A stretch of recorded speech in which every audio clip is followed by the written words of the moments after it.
faites-le dans l'humilité de Christ, en vous rappelant que des hommes peuvent se tromper, des hommes peuvent mal juger, des hommes peuvent mal faire. Je vous assure, je n'en veux à personne. Je n'en veux à personne.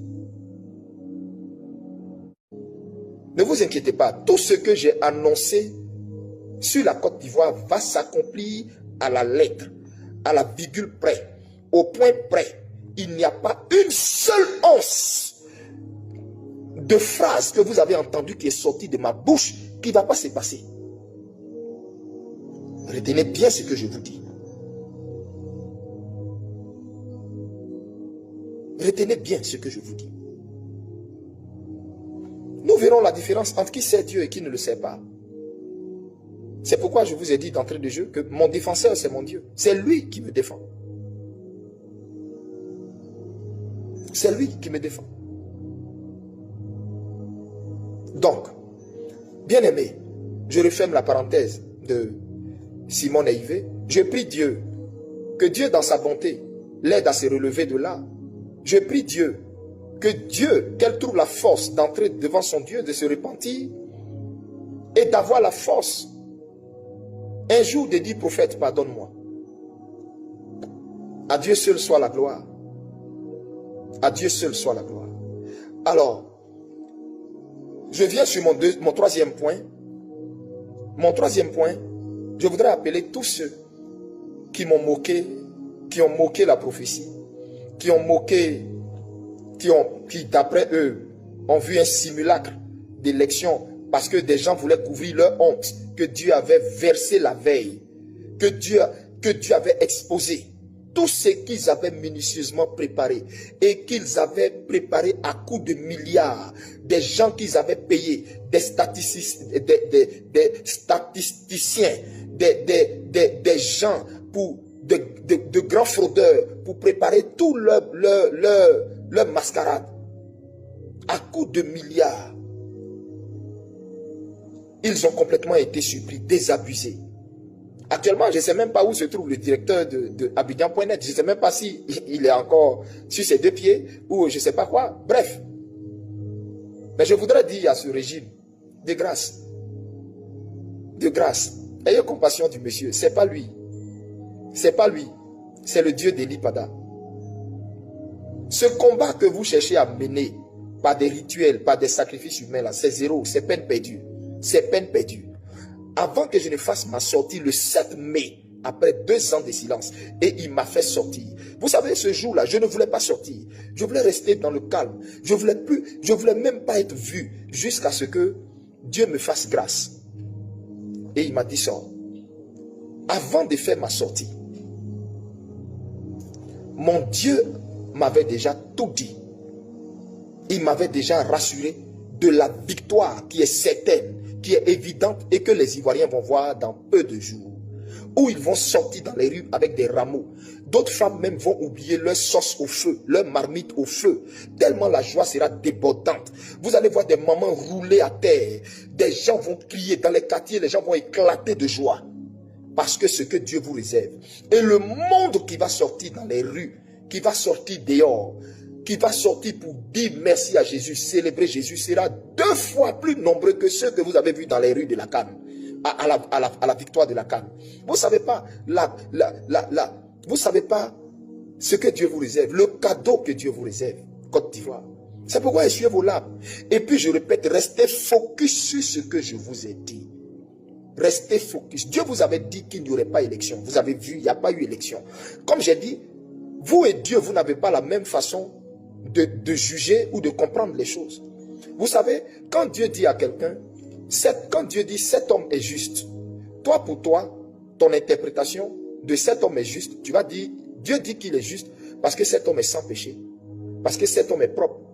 Mais, or, pour Dieu, quand Dieu dit cet homme est juste, pour lui, ça peut vouloir dire, cet homme, en lui, je vois de la foi. Le Seigneur dit, arrêtez quand vous faites vos discours et vos sorties là de dire, c'est pas l'Éternel qui délivrera la nation. Vous avez, c'est quelle force vous avez pour délivrer la nation. La Bible dit, ce n'est ni par la force, ni par la puissance, mais c'est par son esprit. Quand son esprit est dans quelque chose et au devant de quelque chose, c'est là que tout s'accomplit. Vous comprenez? Vous comprenez? Samson n'avait pas d'armes. Ce n'était pas un géant comme Goliath. Mais parce qu'il avait l'esprit de Dieu, parce qu'il composait avec l'esprit de Dieu, il pouvait être capable de détruire 1000 hommes avec une mâchoire d'âne. Aussi longtemps que vous allez marcher, je parle de vous l'opposition, aussi longtemps que peuple de Dieu, ivoirien, aussi longtemps que vous allez entreprendre quoi que ce soit en omettant Dieu, en comptant sur vos forces, ça va se solder tout le temps par des échecs cuisants. Dans l'ancien temps, tout ce que Israël voulait faire, Israël interrogeait toujours le Seigneur. Il consultait toujours les prophètes. Israël allait vers les prophètes et demandait, Seigneur, nous voulons aller livrer bataille contre les Philistins. Devons-nous aller? Gagnerons-nous cette bataille? Et le Seigneur leur répondait par un prophète. Arrêtez dans vos propos de dire, ce n'est pas Dieu qui va vous donner la liberté. Vous n'êtes pas les autres nations.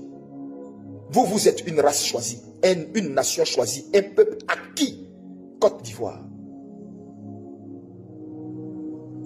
C'est la raison pour laquelle Dieu est descendu sur ton sol pour te donner la délivrance. Mais cette délivrance doit se faire avec lui. C'est pourquoi avant toute initiative que vous voulez entreprendre, priez d'abord, recommandez ça au Seigneur. Et le Seigneur marchera devant vous tel un feu dévorant.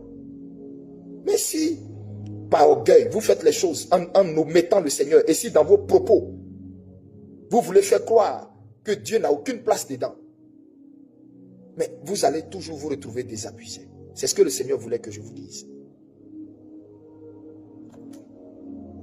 Le Seigneur a déjà donné à la Côte d'Ivoire sa délivrance. Faites tous le jeûne que je vous ai dit. À partir du 1er novembre, tout le monde, et je vous dis dès maintenant, écrivez sur vos pages pour que vos abonnés aussi le voient. 1er novembre, jeûne national pour toute la Côte d'Ivoire. Pour que la délivrance de la Côte d'Ivoire, qui a été spirituelle, soit maintenant physique, que nos yeux voient. C'est tout. Et priez pendant ce moment. C'est tout. Écrivez ça sur vos pages. Faites ce que je vous ai dit. Faites confiance en Dieu. Et faites confiance en celui par qui Dieu vous donne ses instructions. Écoutez-moi seulement. Que Dieu vous bénisse. Que sa paix soit avec vous. Que sa grâce soit avec vous. Shalom. Vous comprenez? Donc Dieu et toi, vous n'avez pas la même appréciation. Vous n'avez pas la même façon d'apprécier les choses. Donc ce que toi, tes yeux appellent élection, ce que toi, tu crois être élection, la Bible dit, la sagesse des hommes est folie devant Dieu. Mais la folie de Dieu est sagesse. Et la folie de Dieu ne peut être comprise par l'homme animal, par l'homme charnel. Vous comprenez?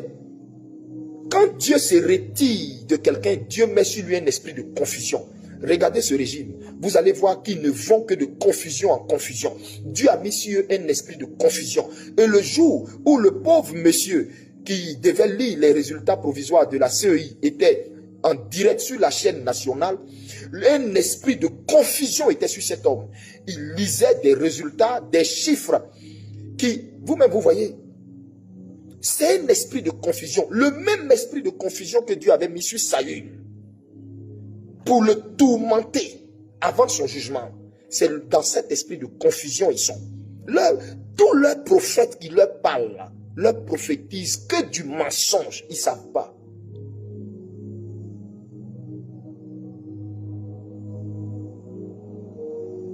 Ils ne vont que de confusion en confusion. Frère, je voudrais dire à tous ceux qui se sont moqués, parce que